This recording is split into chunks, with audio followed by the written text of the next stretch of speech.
करिए, बंद करोगे? हो गई बात आपकी, नहीं आपकी हो गई। नहीं सर, भाइयों में झगड़ा हो जाएगा आज सर। नहीं, कोई झगड़ा नहीं। श्री चंद्रशेखर जी, हो गई बात, आ गई आपकी, सब बात आ गई। श्री चंद्रशेखर जी, माने दादा बैठ जाओ, चलो। धन्यवाद। मैं माननीय सभापति जी आपका धन्यवाद करता हूं कि आपने मुझे मेरी बात रखने का मौका दिया।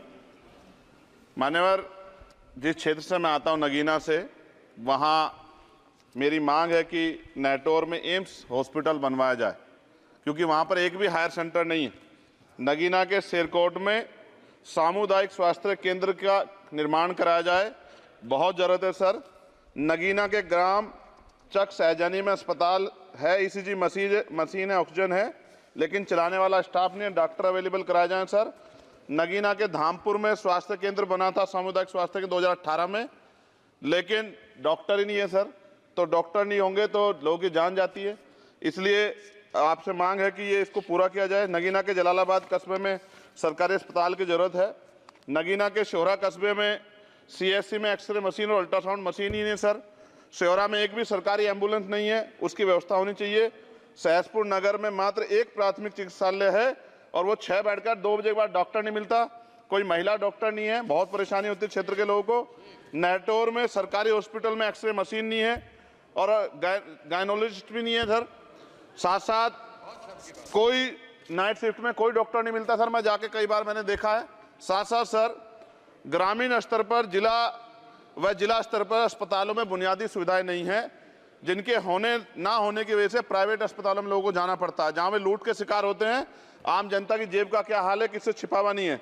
महोदय, इलाज से बेहतर होता है बचाव। मेरी मांग है कि बचाव के लिए मेडिकल कैंप, जागरूकता कैंप लगाए जाएं। साथ साथ मान्यवर, वैसे तो सरकार कह रही है कि हम विश्व गुरु बनने की तरफ बढ़ रहे हैं, 5वीं अर्थव्यवस्था है, लेकिन विकसित भारत की 9 प्राथमिकताएं थी, उनमें कृपया समाप्त करें। कर देता हूं सर, 1 मिनट दे दीजिए बस। 1 मिनट। स्वास्थ्य को नई जगह दी गई, 3.3 लाख करोड़ की जरूरत थी, लेकिन दिया 91,000 करोड़। और दवाइयों के दाम बेतहाशा बढ़ रहे हैं सर, गरीब की जेब कटती है। मान्यवर, ज्यादातर सरकारी अस्पताल में डॉक्टर नहीं है, तो इनकी डॉक्टरों की मांग पूरी कर दिया। साथ साथ जो जनता के पैसे से, मान्यवर ये बहुत इंपॉर्टेंट है, जो सुख सुविधा ले रहे, चाहे वो अभिनेता हो, नेता हो, न्यायाधीश हो, सुरक्षा प्रताप, कोई भी व्यवसायी हो, आईएएस हो, आईपीएस हो, सरकारी वकील हो, क्लास वन अधिकारी हो, कोई भी अधिकारी हो, उनके बच्चों का इलाज और उनका इलाज जब तक सरकारी अस्पतालों में नहीं होगा, सुविधा नहीं आएगी सर। और मेरी आपसे मांग है सर, 1 मिनट सर, खत्म कर रहा हूं। हम लोग लेटर लिखते हैं सर अपने क्षेत्र के सदस्य, उनके लिए, मरीजों के लिए। अगर एम्स जैसे हॉस्पिटल में सुनवाई नहीं होगी सर, क्या फायदा होगा उस लेटर का।